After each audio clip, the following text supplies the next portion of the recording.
Hey everyone, it's David. So for my new vlog, I'd like to watch and review a Korean film and hopefully introduce you to something new that you'll enjoy. Now if you haven't seen the movie yet, you should watch it before watching this review so that we can talk about it together. So at Rule's recommendation, I watched a 2011 film called Sunny. So rating the movie on the Netflix rating system, which is hated it, disliked it, liked it, and loved it, I'm gonna give Sunny a 3-star. Liked it. Here's what I thought about it. Sunny. So this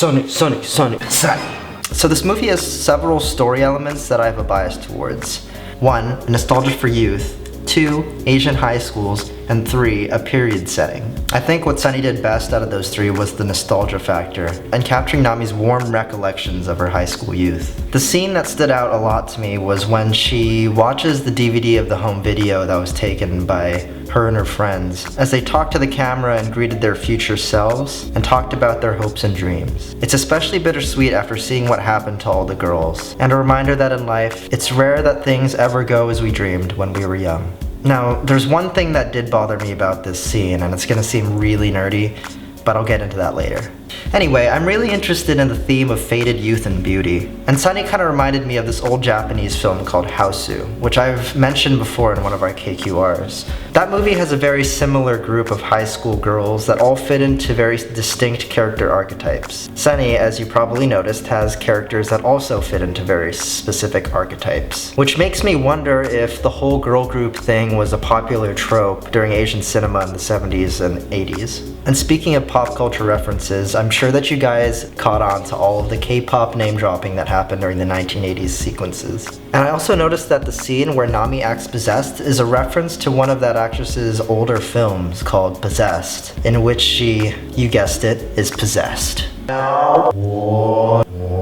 So after watching Hausu, I looked up all the actresses on the internet, and it was kind of a strange feeling seeing them as pretty girls in one moment and then older ladies in the next. You know, it makes me think of how short life is and how instantaneous youth is. How young people have a tendency to feel that parents and other older people are so different, but in actuality their parents are still that handsome young man and beautiful young girl inside, but are surprised every time they look in the mirror and see that wrinkled face staring back at them.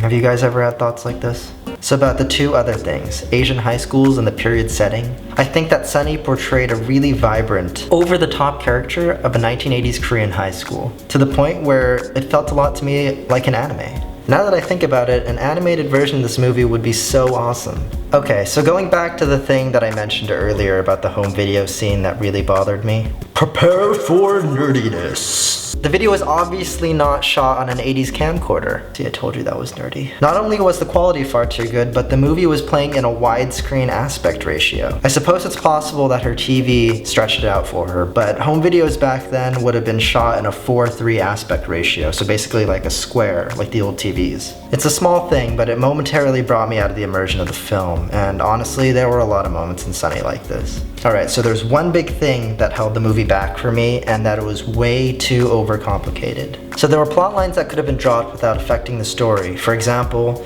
why was the brother even a character? He was there for no reason except as an excuse to include the democratization movement. And that was only there to remind us that the movie was set in the 80s. And what was with the half-assed romance story? That hardly developed Nami's character, except that we got to see a random weird scene where past Nami gets comforted by a future Nami, and the random sudden pairing of Suji and the guy just did not make sense. If it had more impact on the story, then fine, but it was only mentioned once, and then that was the end of it. It was a cheap way of pulling at our heartstrings, and I really did not appreciate that.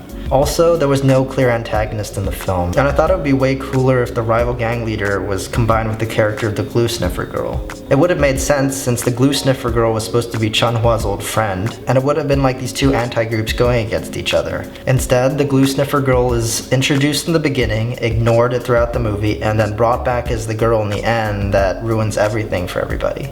And you know, with all those subplot lines going on, maybe the movie would have been better as a drama.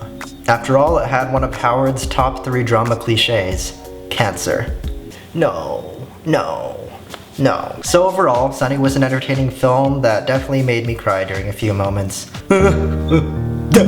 And made me fall in love with the lead characters. I wish I had more time to get to know them all, and it would be awesome if this movie was adapted into a drama series. Although I don't know if it would be the same without Shim Yoon Kyung as Nami. So tell me what you thought about the movie Sunny and what you thought about my thoughts on it. Let me know in the comments section below or on Twitter at PremiumOpa. And of course, as always, don't forget to subscribe. Now, if you want my list of movies I think you'll like if you liked Sunny, then check out my accompanying Tumblr post. The link is in the description box below. Hard not to hesitate.